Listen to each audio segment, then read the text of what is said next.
Astaghfirullah.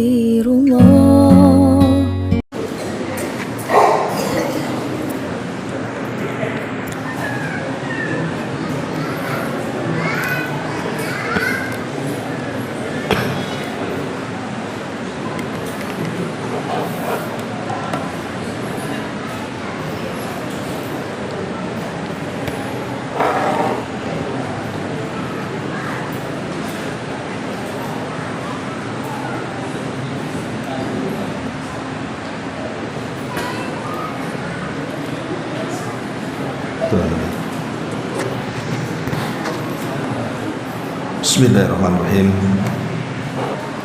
Assalamualaikum warahmatullahi wabarakatuh.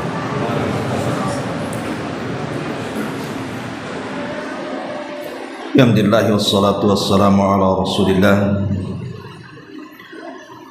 wa ala alihi wa sahbihi wa mawalah wa la hawla wa la quwwata illa billahi wa ba'd. Alhamdulillah, segala puja dan puji hanya milik Allah subhanahu wa ta'ala. Salawat dan juga salam kita hadiahkan kepada Rasul kita Nabi besar Muhammad sallallahu alaihi wa ala alihi wasallam. Kita lanjutkan kajian kita, masih membahas Kitab Tauhid, dan kita masuk pada bab ketiga, bab man haqqaqa tauhida dakhalal jannata bi ghairi hisabin. Bab barang siapa yang mewujudkan tauhid, maka ia akan masuk surga tanpa hisab.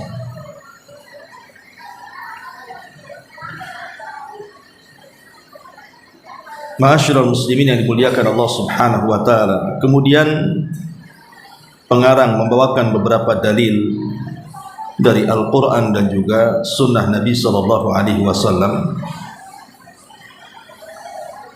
Pertama, Allah subhanahu wa ta'ala berfirman di sini,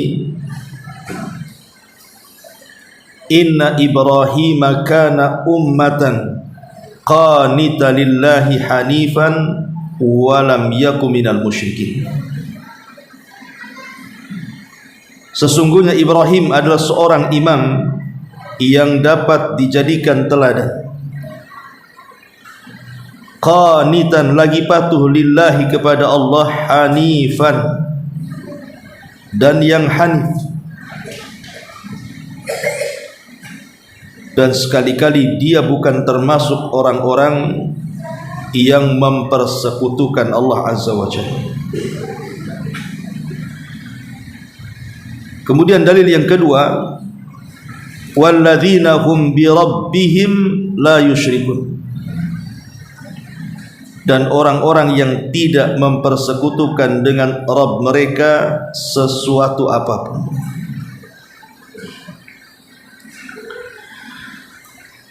Baik, ma'asyiral muslimin yang dimuliakan Allah subhanahu wa ta'ala, sebelum kita bahas tentang pendalilannya,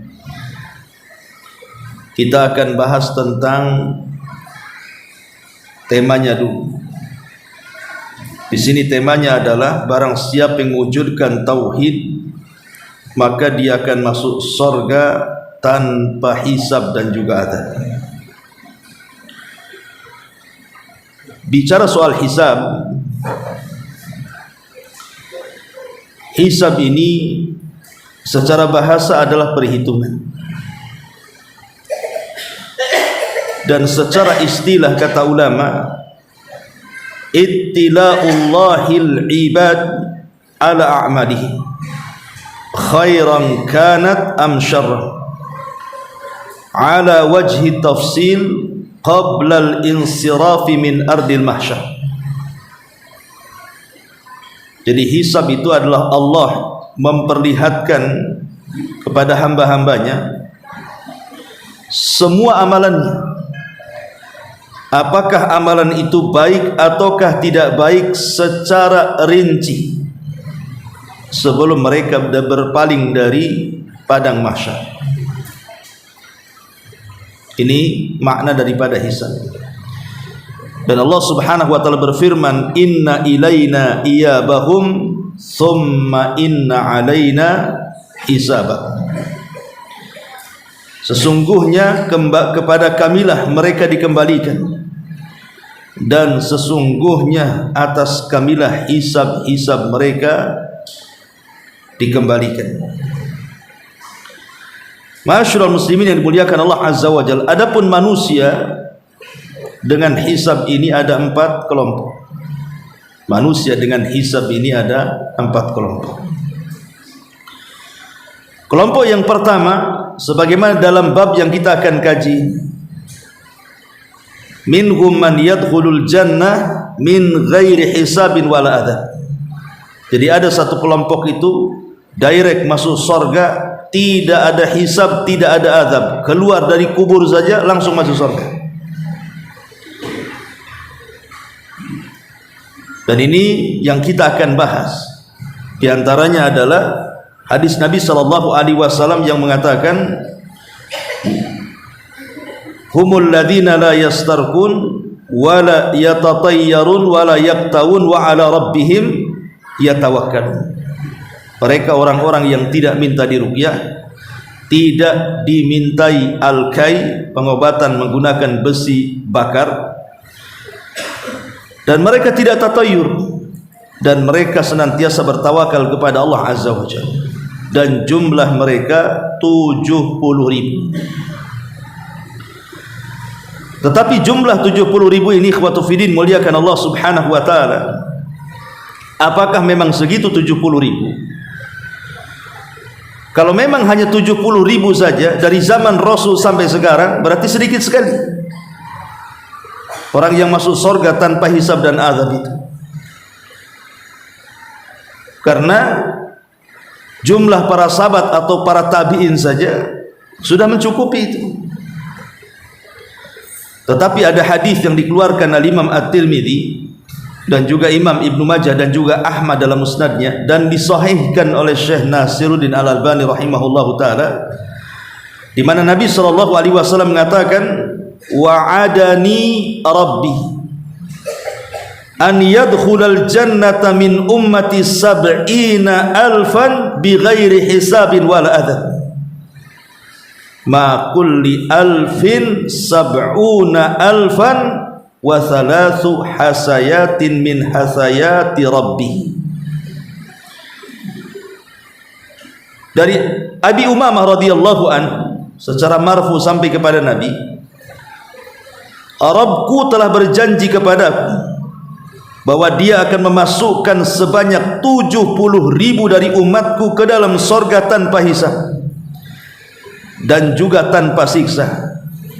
Bersama setiap 1.000 ada 70.000 dan 3 tuangan dari tuangan-tuangan limpahan rahmat Rabbku.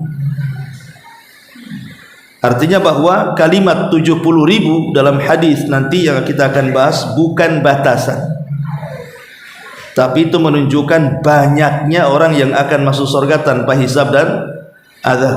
Karena dalam riwayat Imam Ahmad, setiap 1.000 itu ditambah 70.000 lagi. Kan asalnya 70.000, tapi Rasul menganggap masih kurang, pengen banyak umatnya, bukan hanya 70.000 saja. Akhirnya Allah berikan setiap 1.000 70.000 lagi, banyak jadi. Ya. Dan ini kita akan bahas nanti kalau sudah sampai pembahasan. Jadi kelompok yang pertama, orang yang masuk surga tanpa hisab dan azab. Kemudian yang kedua, minhum man talaqqathum an-naru fil mauqi. Kelompok yang kedua adalah orang-orang yang ketika mereka berdiri padang mahsyar langsung disambar neraka.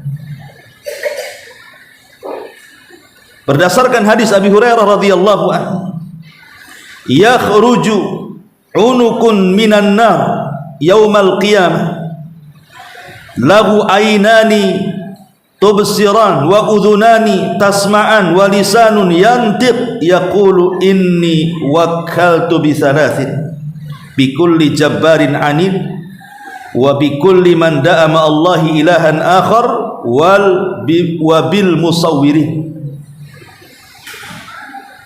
Nanti pada hari kiamat leher neraka akan keluar dari neraka.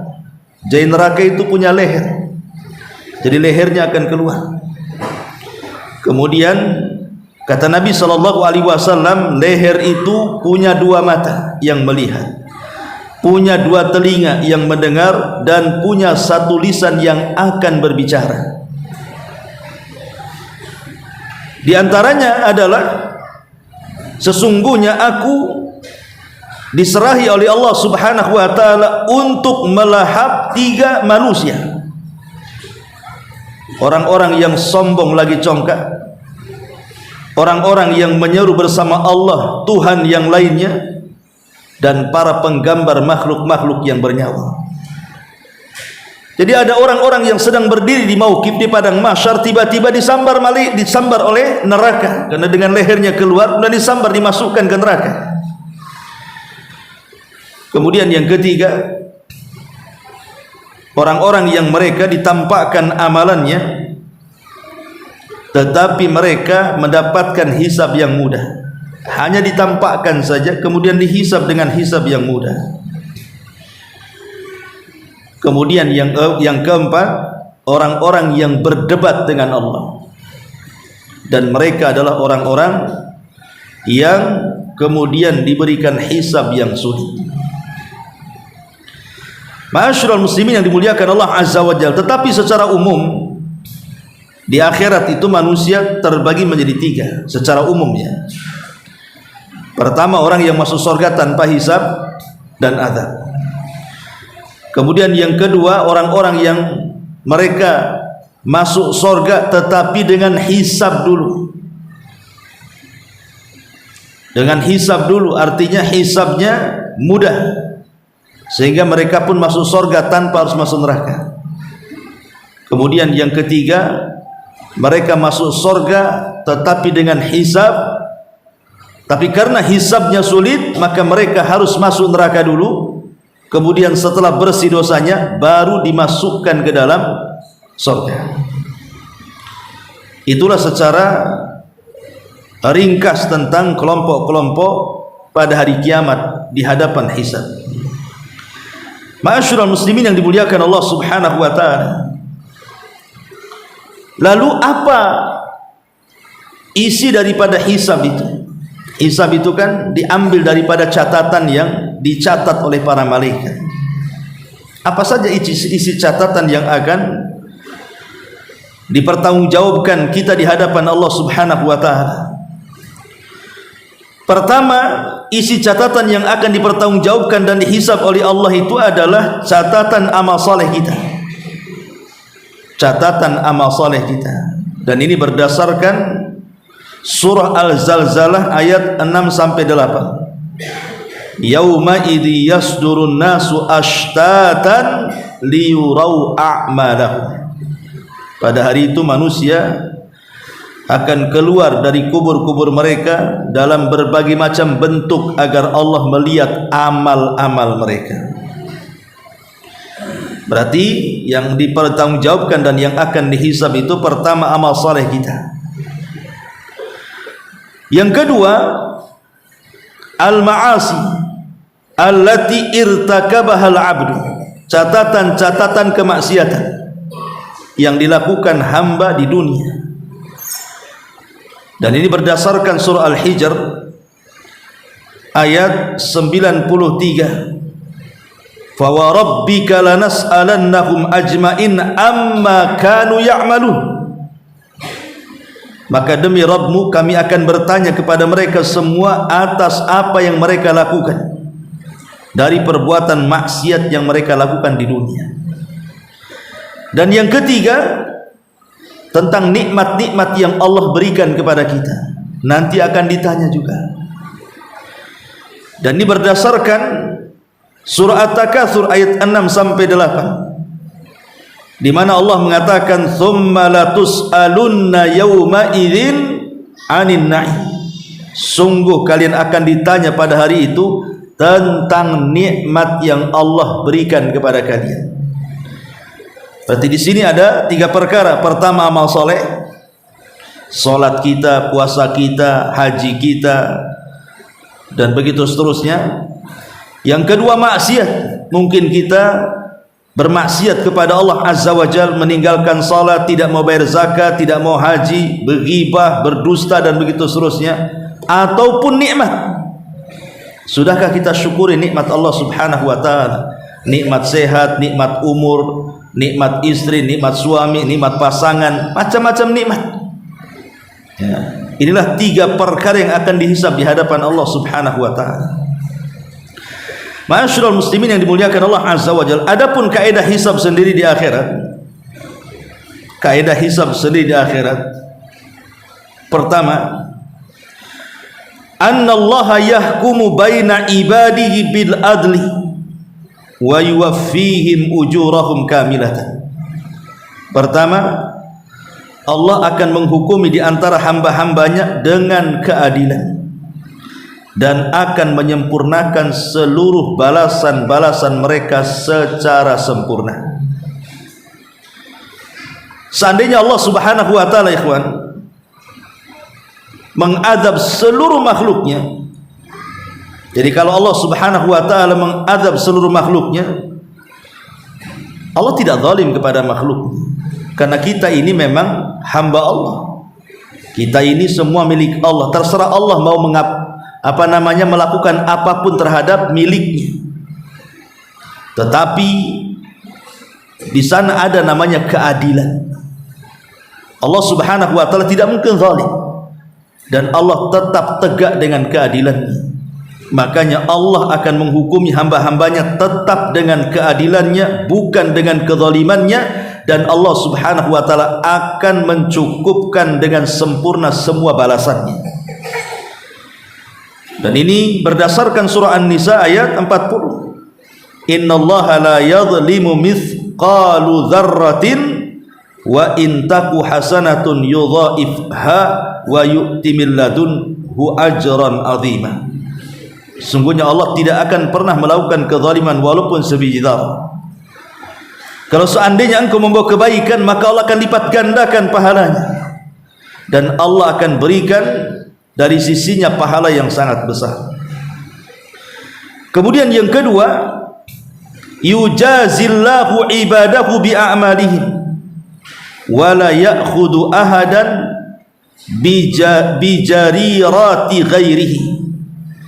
Allah akan membalas hamba-hambanya berdasarkan amal mereka saja, dan tidak mungkin seseorang itu mengambil kesalahan dan dosa orang lain. Jadi yang akan dibalas itu yang kita lakukan saja, yang akan dihisab itu apa yang kita lakukan saja, dan kita tidak menanggung dosa orang lain. Di mana Allah Subhanahu wa taala mengatakan wa allaisa lil insan illa ma sa'ah. Dan tidaklah manusia itu akan dibalas kecuali apa yang ia usahakan saja. Wala taziru waziratun wizra ukhra. Masing-masing akan membawa dosa dan orang tidak mungkin memikul dosa orang lain. Kemudian yang ketiga, ittila'ul ibad ala ma fa'aluhu fid dunya. Di mana Allah Subhanahu wa taala akan terus memantau apapun pergerakan ataupun perbuatan yang dilakukan hamba-hambanya, dan semua ada catatannya. Semua ada catatannya.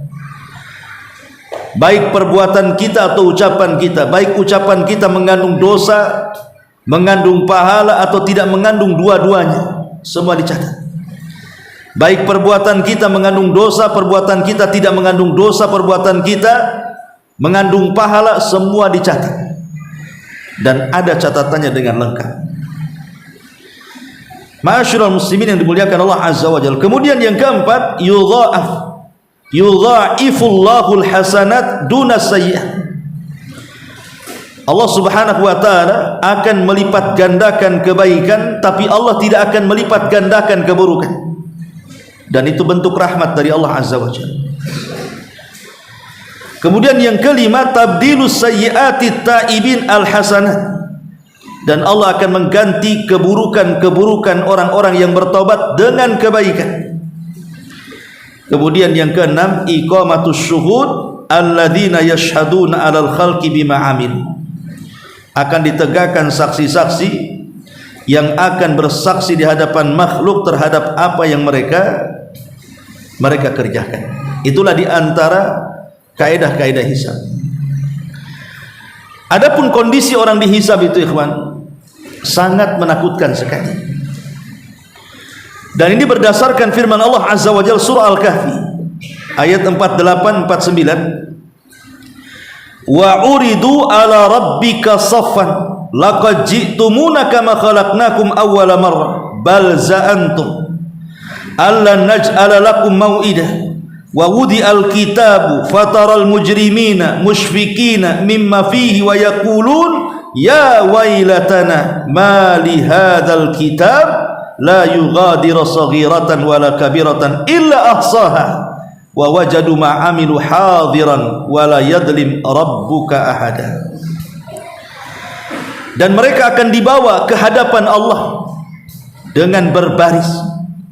Kemudian Allah berfirman, sesungguhnya kamu datang kepada kami sebagaimana kami menciptakan kamu pada pertama kali.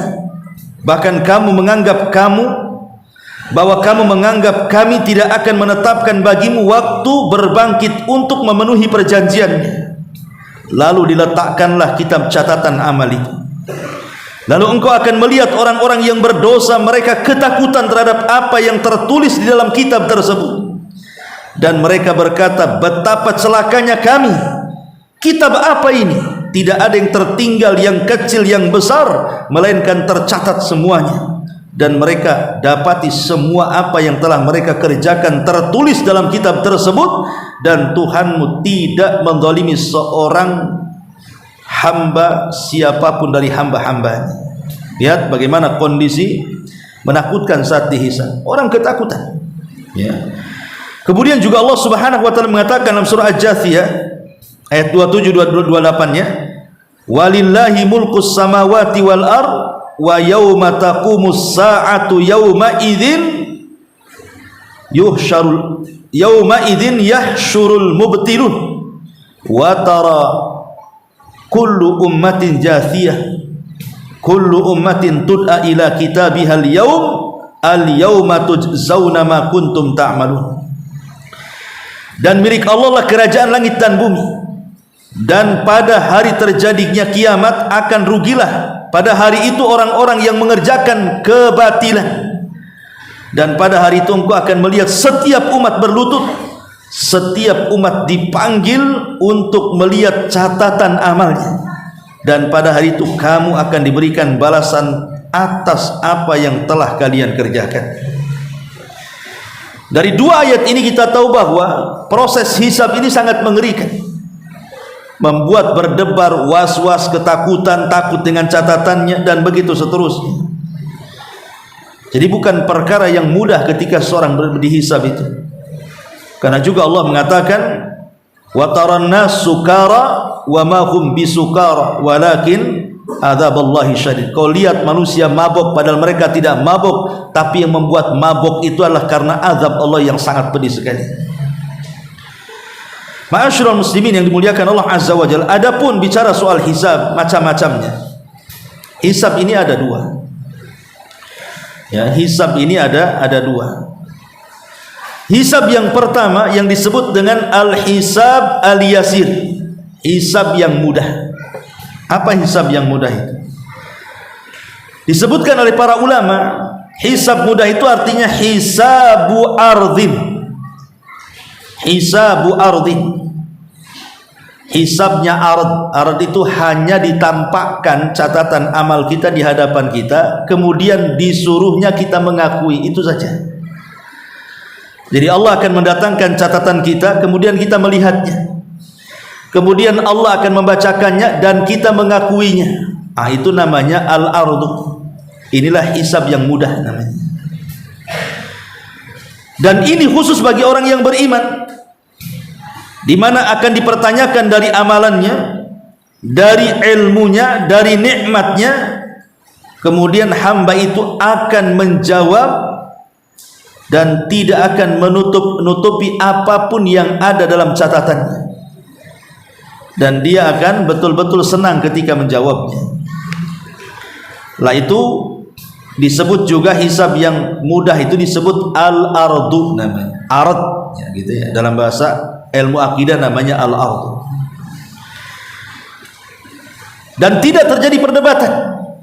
Ingat, tidak terjadi perdebatan. Kalau sudah sampai terjadi perdebatan, nanti sulit tuh hisabnya.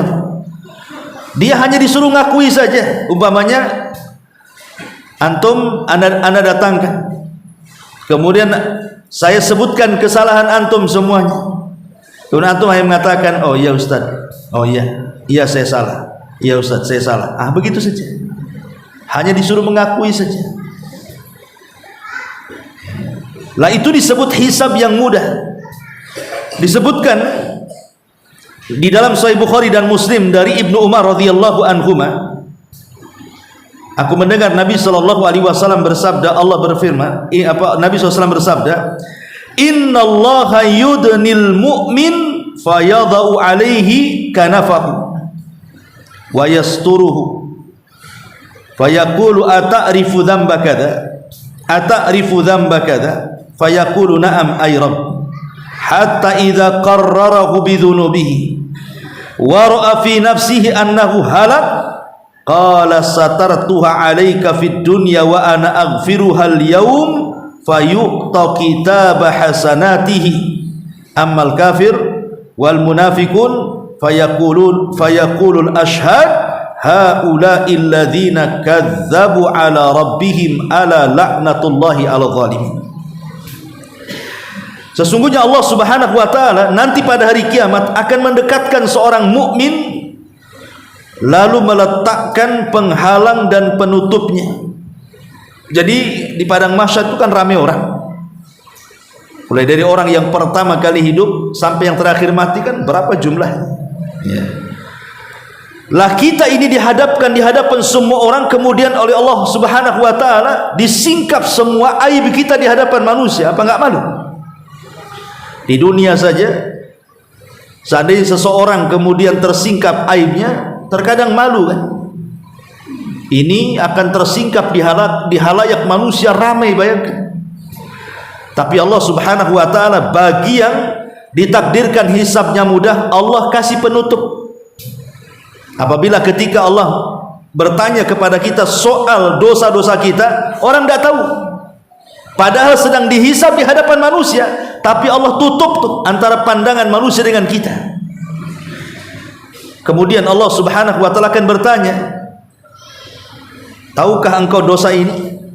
Dia mengatakan, iya wahai Rabb. Tahukah engkau dosa itu? Dia mengatakan, iya wahai Rabb. Tahukah dosa ini? Tahukah dosa itu? Dia hanya mengatakan, iya wahai Rabb, iya wahai Rabb. Jadi hanya mengakui saja. Hatta idza qarrarahu bidzunubihi, sehingga apabila dia sudah mengakui semua dosanya, dia merasa dia tidak punya kebaikan. Saking banyaknya dosa yang disebutkan Allah dan yang harus diakui dia, dan dia merasa pasti dia akan hancur. Tiba-tiba Allah Subhanahu wa taala mengatakan, satartuha 'alaika fid dunya wa ghafartu lakal yauma. Wahai hambaku, dulu di dunia kau berbuat dosa, ku tutupi aib. Sekarang di akhirat ku ampuni dosa-dosa. Apa enggak enak? Di dunia berbuat dosa ditutup aibnya dari manusia, di akhirat pula ditutup dari manusia dan diampuni pula dosa-dosanya. Ini namanya hisab yang mudah. Tidak ada perdebatan sama sekali. Dan ini hisab yang paling cepat. Tetapi ada jenis hisab yang kedua yang disebut dengan hisab al-asir namanya, hisab sulit. Lah hisab sulit ini kalau diiringi dengan perdebatan. Dia mengatakan kamu melakukan dosa ini, dia mengatakan tidak. Kamu melakukan dosa itu, tidak. Kamu melakukan dosa ini, enggak. Ketika dia kemudian mendebat seperti itu, maka datanglah saksi-saksi bahwa kita ini melakukannya. Kalau sudah datang saksi, kira-kira apa yang harus kita pertanggungjawabkan? Dibongkarlah aib kita. Ada sebuah hadis yang dikeluarkan Imam Muslim, saya baca hadis. Fawalladhi nafsi biyadi la tudharuna fi ru'yati rabbikum illa kama tudharuna fi ru'yati ahadihima. Qala fayalqal abda fayaqul ya fulan alam ukrimuka wa usawwiduka wa uzawwijuka wa usakhiru lakal khayla wal ibila wa adarka tarsa wa tarbah. Fayaqulu bala. Qala fayaqulu afadhananta annaka mulaki? Fayaqulu la. Fayaqulu fa inni ansaka kama nasitani. Thumma yalqa thalith fayaqulu lahu misla dhalik. Fayaqulu ya rabbi amantu bika wa bi kitabika wa bi rasulika wa sallaitu wa sumtu wa tasaddaqtu wa yuthni bi khairin mastata'a. Fayaqulu ha huna idhan. Qala thumma yuqalu lahu al'an nab'athu shahidana 'alayka. Wa yatafakkaru fi nafsihi man dhal ladhi yashhadu alayya. Fayukhtamu ala fihi wa yuqalu li fakhidihi wa lahmihi wa idhamihi antiqi. Fatantiku fakhiduhu wa lahmu wa idhamu bi amalihi wa dhalika liyu'dhira min nafsihi wa dhalikal munafiq wa dhalikal ladzi yasqatullahu alaihi. Kata Nabi sallallahu alaihi wasallam, demi Allah, demi yang jiwaku berada di tangannya, kalian tidak akan kesulitan melihat Rabb kalian kecuali sebagaimana kalian melihat salah satu dari keduanya. Maksudnya kalau tidak melihat matahari ataupun bulan. Apa kita kalau melihat matahari bulan kesulitan? Kan tidak. Begitulah kalau kita melihat Rabb kita kelak pada hari kiamat. Kemudian Allah Subhanahu wa taala bertemu dengan seorang hamba, akan datangkan kepada Allah seorang hamba. Kemudian Allah berfirman kepada hamba ini, "Hei fulan, bukankah aku di dunia telah memuliakan, meninggikanmu, memberikan pasangan untukmu, memudahkan kamu menggunakan kuda dan unta, membiarkan kamu berkuasa dan bertindak sesukamu?" Maka hamba ini mengatakan, "Ya Rabb, ya, aku akui itu semua." Kemudian Allah berkata lagi, "Apakah kamu yakin akan berjumpa denganku ketika di dunia?" Dia mengatakan, "Tidak yakin ya Rabb." Maka Allah mengatakan, "Sebagaimana engkau tidak yakin akan berjumpa dengan aku, maka aku pun akan melupakanmu sekarang." Kemudian Allah Subhanahu wa taala berjumpa dengan orang yang lain. Kemudian bertanya dengan pertanyaan yang sama. Ditanya soal nikmat tadi, "Bukankah aku sudah memuliakanmu, meninggikanmu, memberikan pasangan untuk memudahkan kamu menggunakan kuda unta, membiarkan kamu berkuasa dan bertindak sesukamu dan begitu seterusnya?" Maka dia pun menjawab, "Iya wahai Rabb, betul itu semuanya." Kemudian orang ini mengatakan, "Ya Rabb, bukankah aku di dunia beriman kepadamu? Bukankah di dunia aku beriman dengan kitabmu, dengan rasulmu, aku pun salat, aku pun berpuasa, aku pun bersedekah." Dan ia memuji dirinya. Lalu dikatakan kepadanya, "Sekarang kami akan bangkitkan saksimu." Jadi orang ini ketika ditanya soal nikmat oleh Allah Azza wa Jalla, kemudian dia membela diri dan mengatakan, "Ya betul, engkau sudah memuliakan aku, sudah memberikan ini ya Rabb. Tetapi ya Rabb, jangan salah, aku juga beriman denganmu, dengan kitabmu, aku sholat, aku puasa, aku zakat, aku ini, aku." Dan dia memuji dirinya. Kalau kelompok yang pertama itu kan mengakui dosanya. Kalau ini tidak mengakui dosanya, membanggakan dirinya di hadapan Allah, begitu maksudnya. Terjadi perdebatan di sini. Kemudian ketika dia membanggakan dengan amal solehnya, tiba-tiba kemudian mulutnya langsung terdiam, tidak bisa bicara lagi. Ketika tidak bisa bicara lagi, apa yang terjadi? Tiba-tiba kemudian kata Nabi sallallahu alaihi wasallam, "Fayukhtamu ala fihi," maka dikunci mulutnya.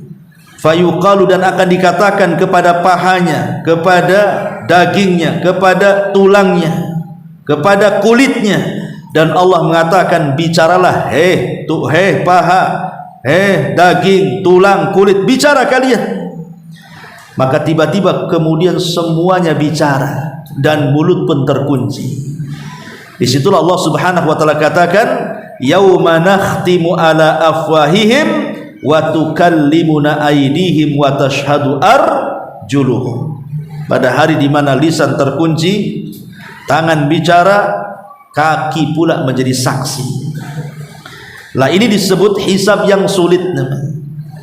Hisab yang sulit itu adalah hisab yang kalau sudah terjadi perdebatan antara kita dengan Allah Subhanahu wa taala, kata Rasul, man nukisha udzib, barang siapa yang didebat dan terjadi perdebatan, alamat dia akan disiksa di hadapan Allah Subhanahu wa taala. Ma'asyiral muslimin yang dimuliakan Allah Azza wa Jalla, adapun orang yang pertama kali dihisab, mereka adalah umat Nabi sallallahu alaihi wasallam. Nahnul akhirun as-sabiquna yaumal qiyamah. Kita memang umat yang terakhir, tapi yang awal-awal dihisab. Jadi umat yang awal dihisab kita, umat Islam, walaupun datang terakhir. Adapun yang akan dihisab bagi seorang muslim yang pertama kali, kalau hak kita dengan Allah adalah salat. Sebagaimana Nabi SAW mengatakan bahwa awal ma yuhasabu bihil abdu yaumal qiyamah as-salatu, yang pertama kali dihisab pada hari kiamat salat dulu. Itu kalau kita dengan Allah. Tapi kalau kita dengan hamba-hamba Allah, yang pertama kali dihisab adalah soal urusan darah, pembunuhan. Ya, karena ada hadis yang mengatakan awal ma yuhasabu bihil abdu yaumal qiyamati fid dima. Awal yang pertama kali dihisab pada hari kiamat adalah urusan darah. Sehingga kemudian kalau ada yang bertanya, lah hadis yang pertama awal yang pertama dihisab salat, hadis yang kedua awal yang pertama dihisab urusan darah, yang mana satu sebenarnya yang benar? Maka ulama merinci, adapun hak Allah berarti urusan salat, adapun hak hamba berarti urusan darah. Jadi kalau ke atas hisab yang pertama kali salat, kalau sesama hamba ke bawah berarti hisab yang pertama kali urusan darah. Dan ma'asyiral muslimin yang dimuliakan Allah Azza wa Jalla, bahwa bukan hanya urusan darah saja yang akan ditanyakan itu. Yang akan ditanyakan juga sebagaimana hadis Nabi sallallahu alaihi wasallam, la tazulu qadama 'abdin yaumal qiyamati hatta yus'al an arbah. Tidak bergeser kaki anak Adam pada hari kiamat sebelum ditanya 4 perkara. Jadi ini pun yang akan dihisab adalah 4 perkara. Pertama, umurnya, kemana kalian habiskan. Yang kedua, masa mudanya, kemana kalian lampiaskan. Kemudian tentang ilmunya, sudahkah diamalkan. Kemudian tentang hartanya, dari mana kau dapati, kemana pula kau belanjakan. Ini juga bagian yang akan dihisab. Termasuk juga yang akan dihisab adalah berdasarkan surah Isra ayat 36, wala taqfu ma laysa laka bihi ilmun innas sam'a wal basara wal fuad kullu ulaika kana anhu mas'ula. Janganlah kalian bicara tanpa ilmu, karena pendengaran, penglihatan, hati semua akan ditanya. Jadi yang akan dihisab juga adalah telinga kita, selama ini mendengar apa, semua akan dihisab. Kemudian mata kita selama ini melihat apa saja yang kita lihat sehari-hari itu, semua akan dihisab. Termasuk juga hati kita. Hati kita ini mikirin apa aja setiap harinya, mikirin yang baik atau mikirin yang tidak baik, semuanya akan dihisab. Termasuk juga lisan-lisan kita, semua akan dihisab. Termasuk juga nikmat akan dihisab. Karena Allah Subhanahu wa taala mengatakan, la tus'alunna yauma idzin 'anin na'im. Semua akan ditanya soal nikmat itu. Kemudian juga akan ditanya, fala nas'alanna alladzina ursila ilaihim wala nas'alannal mursalin. Juga akan ditanya soal rasul yang diutus kepada kita. Jadi rasul-rasul yang diutus kepada kita akan ditanya. Termasuk juga Allah mengatakan, wa aufu bil ahdi innal ahda kana mas'ula. Maka laksanakanlah, penuhilah janji-janji kalian, karena janji-janji itu akan ditanya, termasuk amanah. Amanah itu juga bagian yang akan dihisab di hadapan Allah Subhanahu wa taala, termasuk juga fa wa rabbika lanas'alannahum ajmain amma kanu ya'malun. Semua maksiat yang kita lakukan, semua amal soleh yang kita lakukan, semua nikmat yang Allah anugerahkan, semua akan menjadi catatan dan hisab di hadapan Allah Subhanahu wa taala. Inilah sedikit soal pengetahuan hisab. Berarti kalau kita mengacu kepada bab yang kita kaji, bab man haqqaqa tauhid dakhalal jannah bighairi hisab, bab barang siapa yang mewujudkan tauhid maka dia masuk surga tanpa hisab. Kalau bab sebelumnya itu kan bicara soal keistimewaan tauhid, bahwa tauhid itu bisa menggugurkan dosa. Selama kita bertauhid kepada Allah dan tidak menyekutukan Allah, maka kalau kita membawa dosa, ada kemungkinan dosa itu bisa diampuni dengan syafaat. Bisa diampuni dengan syafaat, karena as'adun nas bi syafaat yaumal qiyamah man qala la ilaha illallah. Orang yang paling bahagia dengan syafaat pada hari kiamat adalah orang yang bertauhid la ilaha illallah. Tetapi bab ini berbeda. Bab ini menceritakan tentang orang yang betul-betul sempurna tauhidnya, sempurna, semua bagian-bagian elemen-elemennya itu semua ada.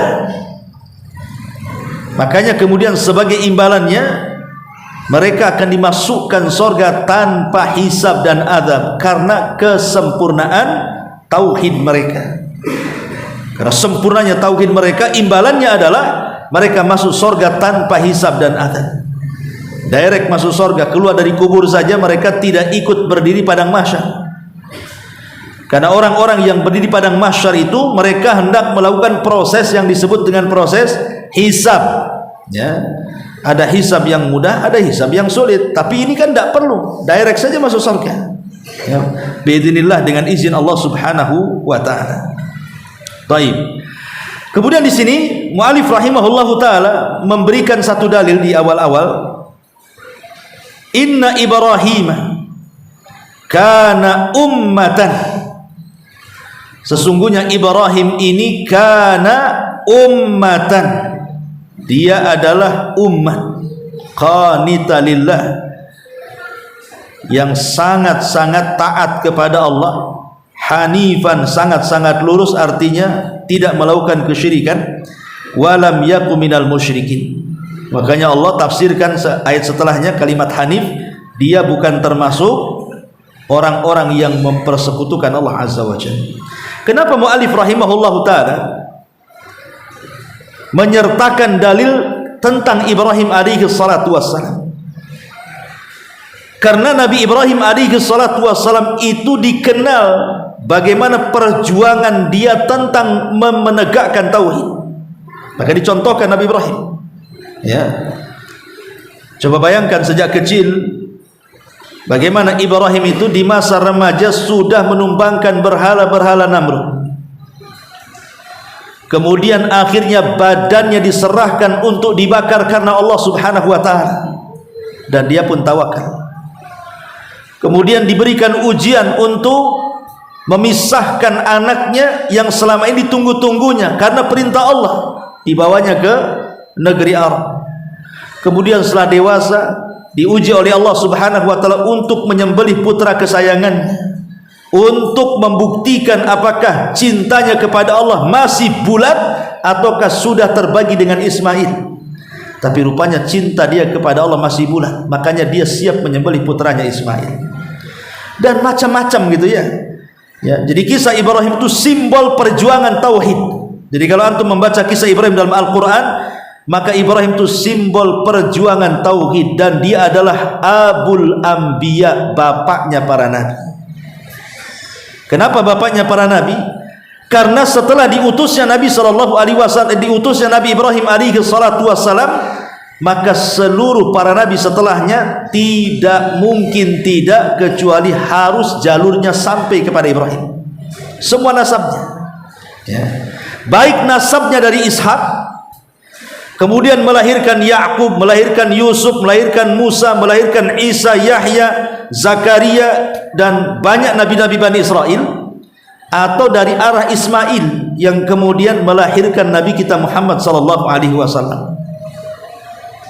Sudah Isya. Jadi itulah karena disebut-sebut dalam pendalilan ini karena Ibrahim adalah Abul Anbiya, bapaknya para nabi, dan dia adalah simbol daripada tauhid, pertempuran antara hak dan yang batil, tauhid dan juga melawan kesyirikan kepada Allah Azza wa Jalla. Wallahu a'lam bishawab. Subhanakal bihamdika asyhadu an la ilaha illa anta astaghfiruka wa atubu ilaik. Allahu taala alam. Assalamualaikum warahmatullahi wabarakatuh.